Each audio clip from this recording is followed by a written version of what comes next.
Менин балам мектепте окуп чарчады. Силер баламды кайра жайында окутасыңарбы деген суроого жооп, урматтуу ата эне. Адамдын мээси эч качан чарчабайт. Чарчабайт дегенде эч качан эс албайт. Биз мээбиз такыр эс албагандыгы үчүн жайында дагы жумуштан келип да үйгө келебиз дагы эмне кылабыз?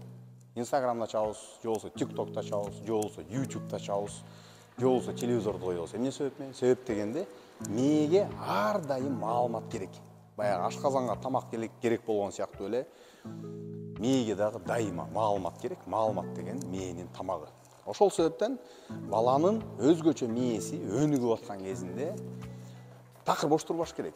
Эки эле варианты бар. Биринчи вариант: биз туура керектүү маалымат менен баланын мээсин толтурабыз. Же болбосо TikTok, Instagram, YouTube, интернет мусор менен толтурат. Анан көпчүлүк ата эне бул жерден да жаңылат да, ойлойт: мен деген, балам деген окуп чарчады, эми эс алыш керек дейт. Бала жаңы нерсе үйрөнгөндө эс алат, жаңы нерсе үйрөнгөндө жыргайт.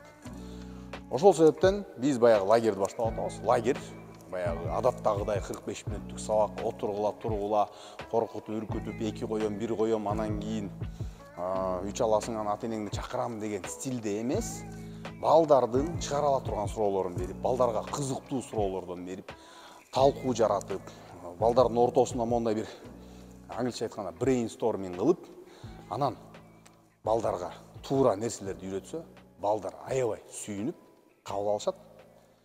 Ошол себептен, урматтуу ата эне, сиз эч качан ойлобоңуз, балам эс алып атат деп, баламдын мээси эс алып атат деп. Балаңыздын мээси TikTok, Instagram, YouTube'тун мусору менен толуп жатат.